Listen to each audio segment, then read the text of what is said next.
नमस्कार, आप news foundation देख रहे हैं। मैं हूं आपके साथ वंदना। एनडीए की सरकार में सब कुछ सही नहीं चल रहा है। सरकार में रहते हुए बीजेपी नीतीश सरकार की पोल खोलते नजर आ रही है। यही नहीं, जिस तरह से प्रदेश अध्यक्ष संजय जायसवाल ने शिक्षा को लेकर के सवाल खड़ा किया था कि जिस बिहार में अगर देखा जाए तो जो सेशन लेट चल रहा है, इससे बच्चों के भविष्य पर असर पड़ रहा है। अब इस पर सफाई देते हुए शिक्षा मंत्री विजय कुमार चौधरी ने कहा कि जिस तरह से कुछ लोगों का कहना है कि शिक्षा व्यवस्था सही नहीं चल रहा है बिहार में, तो सरासर गलत है। सरकार अपने तरफ से जो कोशिश है वो कर रही है। और बात रहा किसी का आरोप प्रत्यारोप का, तो मैं उन सब चीज़ों पर ध्यान नहीं देता। यही नहीं, उन्होंने अग्निपथ योजना को लेकर के भी कहा कि जिस तरह से कोचिंग संस्थान को लेकर के सवाल लोग कर रहे हैं, तो ऐसे में वो सब बातें पुलिस प्रशासन देख रेख में चल रही है।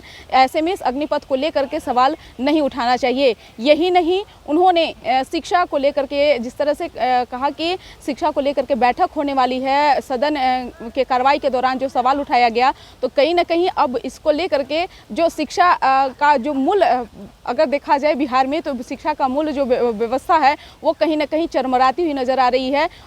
आपको सुनवाते हैं कि क्या कुछ कह रहे हैं शिक्षा मंत्री विजय कुमार चौधरी। परिषद के जो माननीय सदस्य हैं, जो शिक्षक से जीत के आए हैं, वो लोग डिमांड कर रहे थे कि शिक्षा मंत्री से एक दिन अगर बैठक होती तो शिक्षा संबंधी जो बातें हैं वो तो सभापति महोदय से भी बात होगी। जैसी इच्छा होगी माननीय सदस्यों की या माननीय सभापति जैसा चाहेंगे, उसमें सरकार को या शिक्षा विभाग को कोई एतराज नहीं।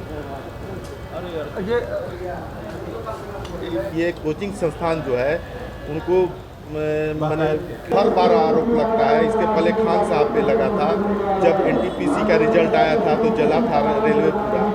इस बार भी कोचिंग की संस्थान के 6 पर एफआईआर भी हुआ।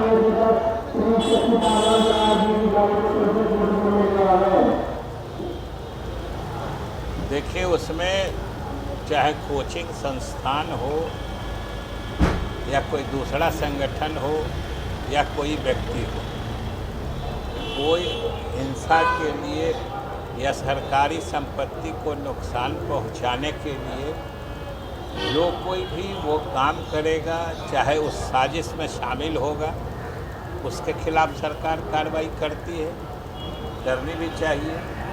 और आप सब जानते हैं कि इन सब मामलों में नीतीश कुमार जी के सरकार की यही खासियत और विशेषता रही कि इन सब मामलों में कोई समझौता नहीं होता। किसी मुद्दे पर समर्थन या विरोध, सहमति या असहमति अलग चीज़ होती है, लेकिन तोड़ फोड़, कोई हिंसात्मक कार्य या हिंसात्मक प्रवृत्ति, ये बिल्कुल सरकार की तरफ से असहनीय होती है। और जो भी इसमें शामिल रहे हैं, जैसा कि हमने कहा, कितने आपने देखा होगा कि कई कोचिंग संस्थान चलाने वालों पर प्राथमिकी भी दर्ज की गई है, कार्रवाई भी हो रही है। जो भी हिंसा में शामिल रहे हैं उनकी पहचान करके उनके खिलाफ कार्रवाई की जा रही है। इसलिए उसमें सरकार की नीति स्पष्ट है और सरकार इन चीज़ों में बहुत ही सख्ती से कार्रवाई करती है और कर रही है। लेकिन वो शिक्षा विभाग के दायरे की चीज़ नहीं है। आप मीडिया है, जनसंपर्क विभाग से जुड़े हैं, लेकिन आप कोई अराजक गतिविधि में शामिल हो जाइएगा तो स्वाभाविक रूप से वो पुलिस का मामला बन जाता है।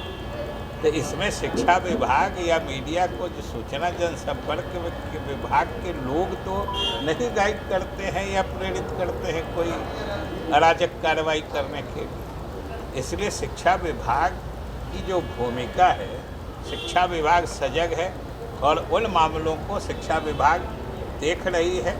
और ऐसे कोचिंग संस्थानों के संबंध में भी हम लोगों ने भी जानकारी ली है और हम लोग उस पर नज़र रखें। आपके सहयोगी में कम से कम ग्रेजुएशन तो करवाइए अग्निवीर का विरोध करने के लिए। इसके बारे में स्थिति स्पष्ट कर दी गई है पार्टी के तरफ से और सब जानते हैं कि सरकार और शिक्षा विभाग हमेशा सजग है और हम लोग लगातार प्रयास कर रहे हैं कि हमारे विश्वविद्यालय के सत्र नियमित हो जाएं और हम तो जानते हैं कि हमने प्राथमिकता ही यही रखी है कि हमारी कक्षाएं और परीक्षाएं ये दोनों नियमित चले, समय चले, समय पर पूरी हो।